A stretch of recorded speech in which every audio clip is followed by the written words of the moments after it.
Where do you have Leo in your chart? Because we have a solar eclipse coming up in Leo at 20 degrees, and this is a new moon. So it's all about that seed being planted. It is the beginning, the start of something new, and eclipses are very powerful energy because they're near the north and the south node, or Rahu and Ketu. So you need to find out where Leo is in your chart and then have a look. Do you have anything close to that 20-degree mark, give or take 3 to 5 degrees with a, 3 to 5 degree orb? Also look at all of the aspects, so like sextiles, trines, oppositions, conjunctions, squares, all of those. Because this is just general astrology, your chart is going to impact you in a completely different way with this solar eclipse in Leo. But people that do have strong Leo placements, especially near that 20-degree mark, will feel this a lot more than the average person. Obviously, a lot of celebrities and leaders will have a lot of Leo energy, so keep your eyes on them, especially like the royal family, Trump,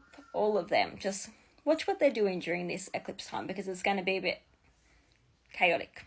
This energy is very, very strong. Now, this is going to be on the 12th or the 13th, depending on where you are. I'm from Australia, so using like Melbourne time frame, it is on the 13th of August at about 3:30 a.m. roughly, give or take. But for other people, it might be on the 12th, depending on your time zone, so check that. Now down here, you can see the solar eclipse in Leo. I just want to quickly also point out that the sun rules Leo, so it's in rulership here. We also have Mercury, Jupiter, the sun, the moon, and we also have the nodes shifting into that Leo Aquarius axis, so south node energy as well here, which is what makes it the eclipse, is because it's near the north and south node. Now with this new moon, there's not actually any strong close orb, so within 3 to 5 degree orb aspects to this new moon solar eclipse. However, Saturn in Aries that is in retrograde is only about 5 to 6 degrees away. So it's kind of in orb a little bit, but the degrees and orbs are very debatable amongst astrologers on, what is going to be activated and not. We also have Jupiter that is at like 9 degrees, so it's only really 10 to 11 degrees away from this new moon. Again, not a very close orb at all. However, I do still think that energy is significant, especially to the moon, because the moon moves really fast, so you can use a bit of a wider orb, so that moon Jupiter energy could still play out with this new moon. Mars has also just shifted into Cancer. Again, it is probably about 10 degrees away from the new moon and like a sextile to it. So again, it's not a close orb, but it may be relevant. But at the time of this solar eclipse new moon in Leo, there will be that Pluto retrograde at 3 degrees opposite Mercury. So that energy is going to play out where there could be a lot of secrets, especially scientific ones, social media, technology ones. Just think, Leo, Aquarius, sister sign energy where people. So Aquarius is for the people. Leo energy is more about myself and how I shine, and a little bit more about the ego and the heart. So you're going to have those energies play out. Again, Leo energy usually represents world leaders and also the royals. And Aquarius energy usually rules like scientists, the humanitarians, the rebels, the collective humanity.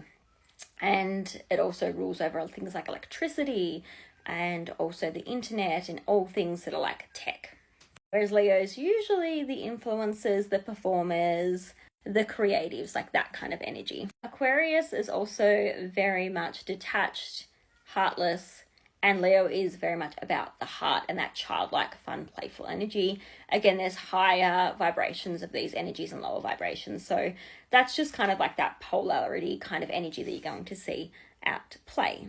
I would also like to point out that usually Leo energy tends to be significant for Russia, and I would be keeping an eye on Poland because I do think there's going to be some significant events around Russia and Poland. We know that obviously Russia and Ukraine have their conflict going on. Somehow I do see Poland becoming a target or something happening with Poland during this time as well. And this is the new moon as well, so we do need to look to the full moon eclipse version of this to see like 9 months time kind of what that energy actually is with this seed being planted right now, because we might not see visible events around this eclipse, or we might see really things that look like they're small, or things that we kind of overlook that will become more noticeable when the full moon comes around. So this will unfold between like the 3, 9 and 12 month period. You'll see different things unfolding. Some astrologers also recommend keeping an eye on like the 5 to 10 year marks after these solar eclipses or this Leo eclipse as well, because some of them do argue that the eclipse energy does hang around for 5 to 10 years. I personally would just be keeping an eye on like the next 12 months, but I do think the 3 month, the 9 month and the 12 month mark will be significant from this solar eclipse in Leo. We also want to think back to what was happening around, 2007 to 2009 timeframe, especially, 2008, and what events were occurring, because there are similar eclipses and themes to that time frame. And the final thing I would mention is that a lot of the boomers have Pluto in Leo, or have a lot of Leo energy. So I do feel like the boomers and that kind of generation will be significant during this time for endings, transformation, heart events, heart health, those sorts of things. But tell me in the comments, where do you have Leo? What house is it in? Do you have any planets there? What do you think is going to come up for you personally? Because again, this is just collective energy. And I do readings, so reach out if you would like one.